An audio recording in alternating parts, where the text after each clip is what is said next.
Okay, so let's talk about Ariana Grande. Something really extraordinary seems to have happened. Undeniable, isn't it? Yeah, it's not just like a cosmetic tweak. She looks different, sure, but she speaks differently. Her whole mannerisms, the way she moves. And that's before we even get into her personal life, which is a whole other dimension. Exactly. It almost feels like the pop star we sort of knew has just vanished and been replaced by this, well, some people are calling her ethereal, like a fairy? While others are saying, surprisingly, she seems almost grandmotherly. It's a huge shift. It really is a massive public metamorphosis, and everyone's talking about it, trying to figure it out. Which brings us to the core question, I suppose. Yeah. Who is this new Ariana? Is this a fundamental change in the artist herself? Or is it, another masterclass in reinvention? Right. So, for this deep dive, that's our mission. Let's try to unpack all these changes, her personal life, the public image, the artistic choices, and explore what it might all mean. Because it really highlights this central contradiction, doesn't it? It does. How can someone be so incredibly talented, so successful, and yet at the same time be tangled up in narratives that paint her as, well, one of the most, let's say, problematic pop figures of our time? That contradiction is just fascinating. Ariana Grande really seems to embody this paradox of modern fame. Oh, so. Well, you have this immense talent that people genuinely adore, right? But then there's this incredibly swished condemnation when there's a perceived moral slip-up. And often the very things that made her famous are kind of fueling the backlash. That's a great point. And looking deeper, there's a perspective suggesting some of her behavior, her choices, might stem from significant childhood trauma. Which is a really important layer to consider, I think. It doesn't excuse anything necessarily, but it adds complexity. Right. It moves beyond just surface level criticism. If you frame it that way, maybe some public choices or coping mechanisms make a different kind of sense, especially under that relentless spotlight she's been under since she was a teenager. Absolutely. Yeah. And that spotlight definitely shines on her voice and style, which have gone through this huge metamorphosis. Oh, definitely. Remember the Blacriana era? We're talking albums like My Everything, Dangerous Woman, even early Sweetener. Yeah, that period where there was a lot of talk about her adopting or perceived as adopting African-American mannerisms, slang. Possibly influenced by collaborators like Victoria Monet or Nicki Minaj. It's interesting because that era also gave us some of her biggest, most iconic hits. And then you contrast that sharply with the Blondiana image now, which really started taking shape late 2023, and then boom, the 2024 Oscars. It's like a completely different person. It shows this incredible, almost uncanny ability she has to fully embody a new persona. Meticulously crafted, too, down to the lyrics, the vocal timbre. It really speaks to that reputation she has for intense perfectionism, maybe even being a bit of a control freak. It does make you wonder about her true voice, though, doesn't it? She said the higher pitch is just easier for singing, and some fans agree. But then sometimes, especially in interviews it seems, you hear this deeper, more natural-sounding voice slip out. Almost like she forgets the persona for a second. It makes you think, is it mood dependent, or is the high voice a conscious public performance choice? And that's the crux of it, isn't it? It leads you, the listener, to ask, do we ever really know the real person behind these incredibly polished public images? Is there an authentic self there, or is it all performance? A compelling question for any major star, really. Definitely. And beyond the image she projects, her personal life seems to be this constant engine driving media attention, keeping her relevant between albums. Oh, absolutely. There's even that theory, quite cynical perhaps, that Yeah. some of the scandalous leaks might actually be strategic, Yep. maybe even orchestrated by her own team. To fuel engagement, keep the buzz going. Exactly. The thinking is, even bad press is press. If managed correctly, it can translate into hype, streams, attention. Being seen as, a bold bitch, as some sources put it, isn't exactly unfamiliar territory for her brand. Which leads us right into the whole Ethan Slater situation. And there are basically two dominant theories swirling around. Okay, let's unpack them. Theory A first. Theory A. It was all a calculated PR move, specifically timed for the Wicked movie. Right. This theory suggests the relationship was either totally fabricated or maybe real but strategically amplified way beyond what it was purely for promotion. Because casting her in Wicked was huge news, that level of scrutiny was always going to be intense. And her existing image, that kind of takes what she wants vibe, from songs like Break Up With Your Girlfriend, I'm Bored, or Seven Rings, could easily be spun, right? A new romance becomes instant headline fodder. We see on-set romances happen all the time. Brad and Angelina on Mr. and Mrs. Smith, Robert Pattinson and Kristen Stewart with Twilight. True, but given Ariana's established sort of seductress reputation, a new relationship, especially a controversial one, felt particularly potent for generating buzz. And choosing someone like Ethan Slater, perceived by many online as, let's say, non-conventionally attractive, and married at the time the alleged affair started. That's guaranteed internet debate. Massive hype potential for the movie. It does raise a really difficult question about Lily J, though, Ethan's ex-wife. Her statements were everywhere, feeling betrayed, Ariana having been in their home.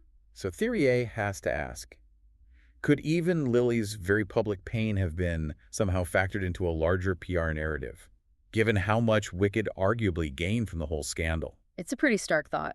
But if you follow that logic, the scandal benefits Ariana, hugely media mentions skyrocket, streams go up. And Ethan? Well, this theory suggests he might have been compensated.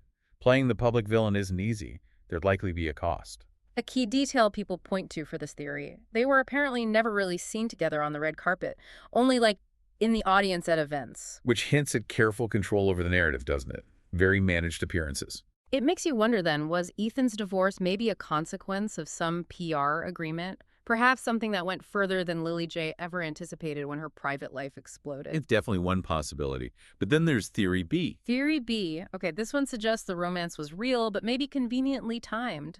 Driven by Ariana's apparent, superb ability to fall in love when needed. Exactly when Wicked needed that promotional push. And this theory often brings in the context of her marriage to Dalton Gomez. Right, because those blind item reports, if you believe them, painted a really grim picture of that relationship. Allegations of Dalton cheating, trying to use her name, mocking her friends. Even stopping her from doing things like attending the Barbie promo she wanted to go to, and verbal abuse like calling her fat. Plus, refusing to visit her on the Wicked set while he was supposedly out partying. It sounds incredibly toxic. And you hear echoes of that pain in her Eternal Sunshine album lyrics, don't you? Tracks like Twilight hinting he wasn't who she thought, or I don't want to break up again, suggesting constant fighting and just realizing it was over. She definitely seems to imply she chose to leave a very unhappy situation. But this perspective then has to grapple with Lily J's situation. Reports suggest she suffered immensely. Yeah, dealing with preeclampsia during childbirth, moving with a tiny baby for Ethan's career, only to face betrayal, and then have her own professional life impacted by the public drama. And she couldn't even process it privately. She was accused of seeking attention just for speaking out. So Theory B asks, did Ariana's own alleged suffering in her marriage maybe blind her to the moral fallout of this new relationship, especially given Lily's vulnerability as a new mom? And what's really fascinating here, regardless of which theory you lean towards, is the alleged use of NDAs, non-disclosure agreements. Insiders suggest her team might have pushed both Dalton Gomez and Lily J to sign them, essentially silencing them. Protecting Ariana's reputation, possibly without fair compensation for Lily, who lost a lot. It shows an incredible level of narrative control around her relationships. That theme of intense control seems to extend to her health and image, too. It feels like a real peril of perception. Definitely. Playing Glinda in Wicked was apparently her ultimate dream role, and she threw herself into it. Intense training choreography, acting, opera-style vocals. Even insisting on singing live on set, right? Paying homage to Broadway actors, that's serious dedication. But that dedication seems to have taken a worrying turn with her focus on thinness. Reports claim she thought she wasn't thin enough for the part, which is kind of wild because she's always been naturally very slender. Leading to a severe diet, Pilates routine starting at like 4 a.m. And this apparently led to some alarming health issues on the actual set. Rapid fatigue, stumbling, even fainting spells because she wasn't eating enough. Reports even suggested people close to her, including Ethan Slater, were urging her to eat more. It's concerning, and she herself has talked about the scrutiny, hasn't she? Feeling like a guinea pig since she was 16, everyone commenting on her body. Which makes her current appearance quite unsettling for many observers. The visible bones, the smile that sometimes looks strained. Plus all the speculation about cosmetic procedures, facelifts, those incredibly high eyebrows at only 31 years old. So what does it all mean?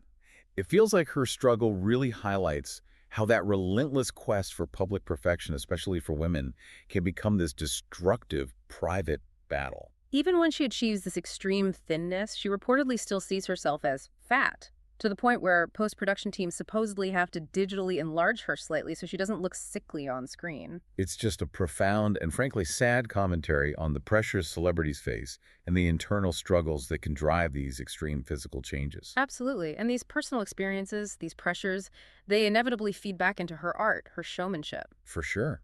Look at the Eternal Sunshine album, recorded largely in that higher Glinda-esque voice we talked about. And lyrically, it's incredibly personal. So many tracks seem to point directly at the painful split from Dalton Gomez.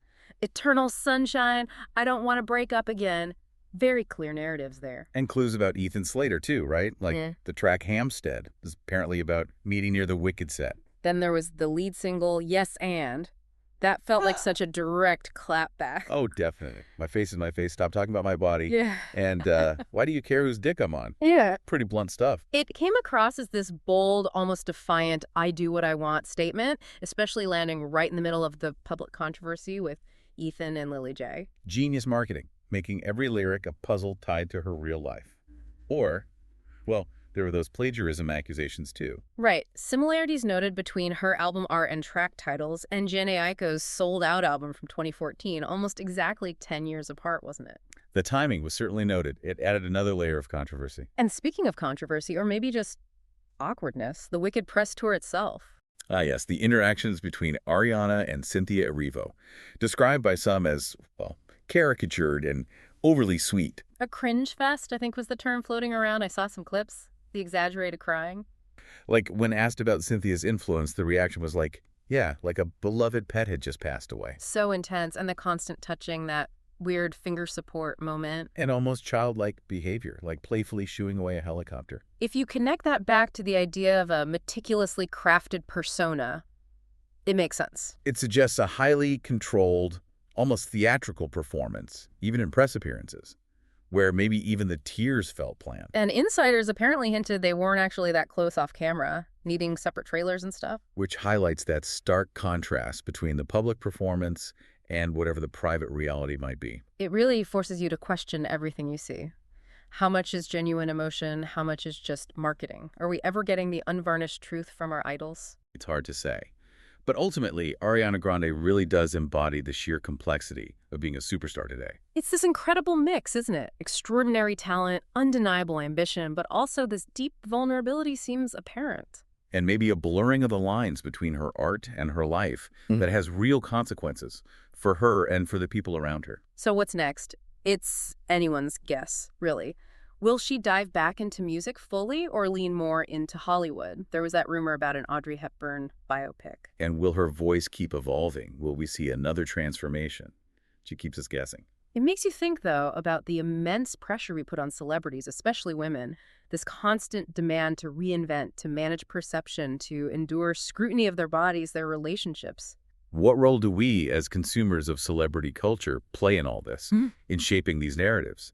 And what does Ariana's whole journey, with all its ups and downs, tell us about the human cost of that level of fame in the 21st century? It's definitely something to ponder.